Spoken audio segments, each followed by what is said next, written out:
السلام عليكم. عاملين ايه النهارده؟ ان شاء الله هنعمل مع بعض فشار بالشوكولاته ان شاء الله بطريقه سهله. كل اللي انا هحتاجه معايا هنا معلقه كبيره من الزيت، وهيكون معايا نص كوبايه من الفشار من ذره الفشار، ومعايا ربع كوبايه من الشوكولاته المبشوره. اي نوع شوكولاته عندك بتبشريه بالشكل ده.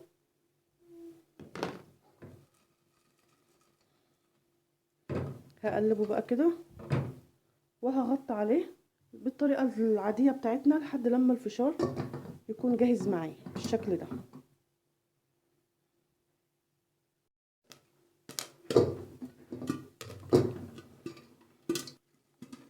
اهو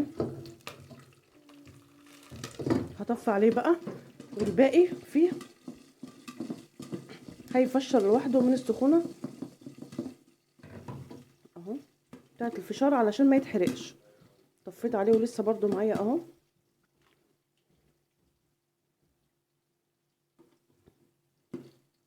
لما اتاكد بقى اللي هو كده خلاص اهو بالشكل ده وهو سخن لسه وهو سخن، هنزل عليه بالشوكولاته بسم الله عشان الشوكولاته تسيح، وهقلب.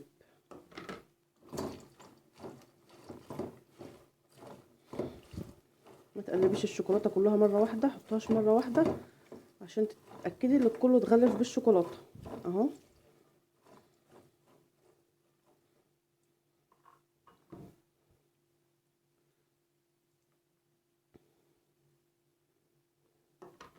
هقلبه كده وهغطي عليه لحد ما تسيح، ونسيبه بقى يبرد. بتفرديه وتسيبيه يبرد اهو.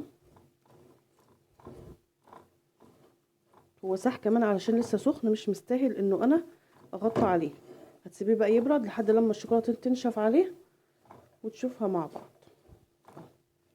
طريقه سهله وطعمها جميل اهو بالشكل ده. ممكن تفرديه على ورق زبده او تفرديه على صينيه اهو بالشكل ده. انا فردته على الصينيه لحد لما ينشف معايا. زي ما قلت عندك ورق زبده بتفردي عليه على الصينيه مفيش مش مشكله اهو لحد لما يبرد ونشوف. وده الفشار معايا بعد لما سبته ونشف. اهم حاجه تسيبي الشوكولاته تنشف عليه زي ما انتم شايفين كده. ولو عايزاها دارك يعني لون غامق عن كده، او الشوكولاته زياده فيها بتزودي شوكولاته، بس هي كده بالنسبه لي كويسه. ما شاء الله طعمها جميل ومحتفظ بالقرمشه بتاعته. ما تخافيش مش بيطرى ولا حاجه، لانه الشوكولاته مش فيها ميه. يعني اللي بيقولها يطرى او كده من الشوكولاته طبعا ما فيهاش سوائل فمش هيطرى. اهم حاجه ينشف معاكي. ده كان فيديو النهارده، اتمنى يكون الفيديو عجبكم. لو عجبك الفيديو ما تنسيش بقى لايك للفيديو واشتركي بالقناه لاول مره بتشوفي قناتي وعجبتك. واشوفكم فيديو جديد، والسلام عليكم ورحمه الله وبركاته.